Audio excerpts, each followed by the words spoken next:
Durante décadas, Elisabeth Elliot ha influido en muchas personas a través de sus libros, sus enseñanzas y su fe valiente. Ella comparte con nosotros lo que ha aprendido como hija, esposa, madre y misionera en este programa de radio Camino al Gozo. Unámonos a Elisabeth mientras nos anima, una vez más, a vivir la vida al máximo como discípulos de Jesucristo.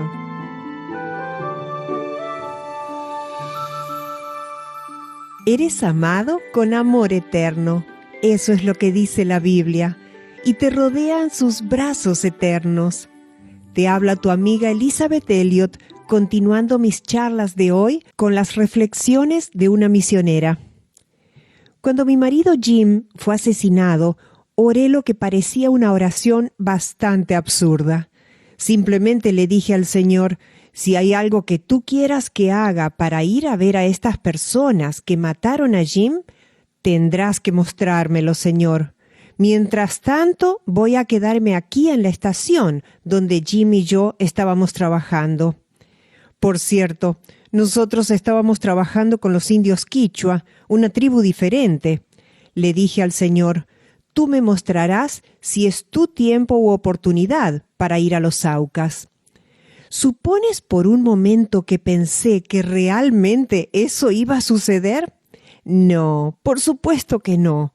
Si 5 hombres habían muerto atravesados por lanzas en el intento de alcanzar a esa gente con el Evangelio, no era muy probable que Dios fuera a pedirle a una de sus viudas, que en ese momento tenía una bebé de 10 meses, que hiciera algo. Pasó 1 año y medio. Continué sola en la estación donde Jim y yo habíamos estado juntos. Tenía mucho trabajo que hacer, muchas cosas en las que ocupar mi tiempo y mis pensamientos.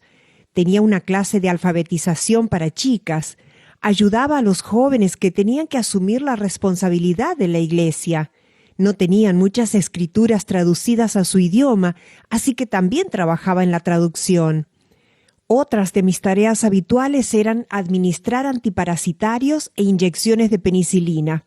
De vez en cuando tenía que ayudar en algún parto y todas las demás cosas que implica el trabajo en la misión. Hoy, en Camino al Gozo, estoy compartiendo cómo fue volver a la tribu Auca que había matado a mi esposo. Regresé con el deseo de intentar de nuevo llevar el Evangelio a este grupo no alcanzado. Te sorprenderá el llamado de Dios y la provisión de Dios. Sigue aquí conmigo y podrás encontrar tu propio camino al gozo. Te estaba compartiendo acerca de mis responsabilidades y ocupaciones en la base misionera donde me encontraba después de la muerte de mi esposo. Un día recibí un mensaje de radio de un misionero que iba a tener que dejar su puesto en la selva durante un tiempo para ir a la ciudad de Quito. Su esposa no estaba muy dispuesta a quedarse sola en la estación de la selva, así que me llamó por radio para preguntarme si yo tendría la disposición para ir y pasar algún tiempo con ella. Bueno, pensé, es un poco raro que a esta mujer no le guste estar sola, ¿y a quién llaman sino a una viuda para que vaya a hacerle compañía? No tenía muchas ganas de ir, porque tenía mucho que hacer en mi propia estación. Pensé, ¿cómo voy a irme de aquí sin que nadie me sustituya? Pero oré y dije, Señor, ¿quieres que vaya? ¿Está bien que deje mis responsabilidades aquí y me vaya para allá? Parecía que la respuesta de Dios era afirmativa. Así que fui llevando a mi hija. Ella tenía entonces 2 años. No llevaba allí más de un par de días cuando un mediodía llegaron a la puerta 2 indígenas quichuas con el anuncio de que tenían 2 mujeres aucas en su casa, a 6 horas de camino. Los aucas eran la tribu que había matado a los 5 misioneros. Eso fue asombroso. Me dijeron, ¿quieres conocer a estas mujeres? Parecía claramente la puerta abierta de Dios. Dije que sí, y caminamos 6 horas a través de la selva hasta su casa. Allí estaban sentadas estas dos mujeres que para entonces se habían vestido con ropa de mujer quichua, una falda y una blusa. Pero claro, hablaban un idioma del que nadie entendía una palabra. Su idioma no tenía ninguna relación con la lengua quichua. No sabíamos por qué estaban allí. Hablaban y hacían gestos agitadamente. Tal vez nos estaban diciendo que iba a haber una masacre y que mejor nos fuéramos de allí. Era muy frustrante intentar averiguar por qué habían venido y qué debíamos hacer. Dios sabe cómo guiar a sus hijos. Debería ser un gran consuelo para todos nosotros saber que el pastor está a cargo de las ovejas y no al revés. Así que el pastor está mucho más ansioso por llevar a las ovejas a donde pertenecen que las ovejas mismas por llegar allí. Dios había dejado muy claro que yo debía ir a quedarme con esta otra misionera. Eso estaba claro. Dios dejó aún más claro cuando llegaron los dos indígenas quichuas que yo debía ir con ellos a encontrarme con estas dos mujeres aucas. ¿Qué íbamos a hacer después? Bueno, esa es otra larga historia y no tengo tiempo para entrar en ella, pero solo lo menciono como uno de los caminos misteriosos de Dios. Él sabe cómo guiarnos. ¿Recuerdas a mi amiga Van, mi querida amiga que vivía en Sudán, cuyas cartas he estado leyendo? Ella y yo nos preguntábamos a menudo cuando éramos estudiantes universitarias, ¿a dónde iría yo? Ella estaba segura de su propia misión. Iba definitivamente a Sudán, en África. No tenía ninguna duda de que Dios la había llamado allí. Dios sabía, por supuesto, dónde iría yo y por qué. Así que en abril de 1958, Van me escribió desde Sudán. La imagen que tengo de tu trabajo con la lengua auca es de gran esfuerzo y de una atención espiritual de tus músculos espirituales. Me parece que no puedo abarcar en mis pensamientos y sentimientos el costo que implica solo este aspecto del encuentro con esta gente. Qué tentador es para ti reunirte con esas mujeres en particular. La clave para desentrañar el misterio de Palm Beach, donde murieron los 5 misioneros. Aquí tengo que hacer una pequeña pausa explicativa. Yo le había escrito a Van, por supuesto, para contarle de mi contacto con estas dos mujeres auca. Le había explicado que no entendía nada de lo que decían, así que ella comprendió lo frustrante que fue para mí tener a estas dos mujeres conmigo, estas mujeres que podían haber sido la clave para desentrañar la razón por la que los 5 misioneros habían sido asesinados por su gente y no entender lo que decían.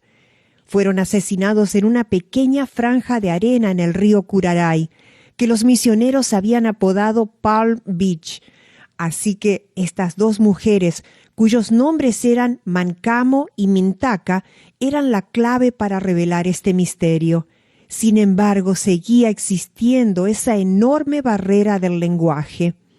Van me escribió y me envió parte de un himno que dice así: le pedí al Señor que creciera en fe, en amor y en toda gracia, que conociera más de su salvación y buscara más fervientemente su rostro. Fue Él quien me enseñó a orar y es Él quien me responde a la oración, pero ha sido de tal manera que casi me lleva a la desesperación. Fue Él quien me enseñó a orar así y es Él quien responde a la oración, pero ha sido de tal manera que casi me lleva a la desesperación. ¿Alguien se siente así ahora? ¿Hay algo por lo que has estado orando tan fervientemente? Él te está enseñando a orar. Puede que te sientas casi desesperado. Él nos ata con cuerdas de amor que a veces casi nos parecen un latigazo. Pero en lo más profundo, donde siempre está Dios, el corazón responde a la voz que hizo decir a María, Maestro. Eso es lo que escribió Van. Nos ata con cuerdas de amor, lo que a veces casi parece un latigazo. Pero en lo profundo, donde siempre está Dios, el corazón responde a la voz que hizo decir a María, Maestro.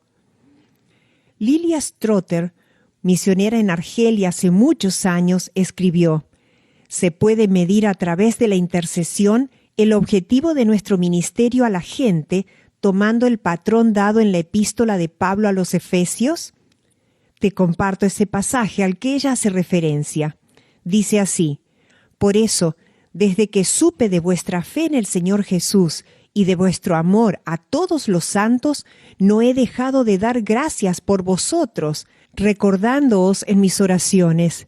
Sigo pidiendo que el Dios de nuestro Señor Jesucristo, el Padre glorioso, os dé espíritu de sabiduría y de revelación para que podáis conocerle mejor.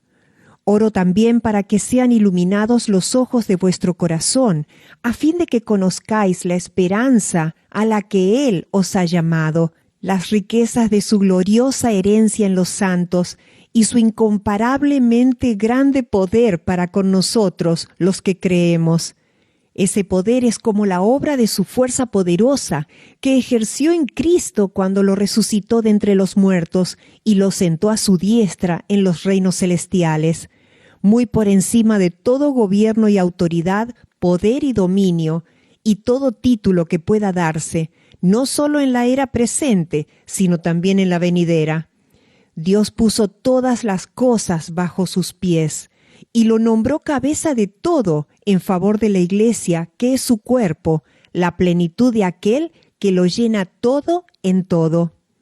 Bueno, esa es una oración muy elocuente y que cubre una tremenda cantidad de terreno, pero permítanme releer ese versículo que habla de su incomparablemente grande poder para nosotros que creemos. Ese poder es como la obra de su poderosa fuerza ejercida en Cristo cuando lo resucitó de entre los muertos. No hay milagro más grande que conozcamos que el de Jesucristo resucitado de entre los muertos. ¿Qué clase de poder se necesitó para lograr ese milagro? Se necesitó el poder de Dios, el Señor del universo, el omnipotente, el todopoderoso. Es Él quien actúa en ti y en mí. Cuando pienso en lo débiles que son mis intentos al transmitir estos conceptos en camino al gozo en estos pocos minutos que tengo, qué débil es el mensaje, qué débil es la mensajera. Pero no solo cuento con la mensajera, cuento muy poco con eso.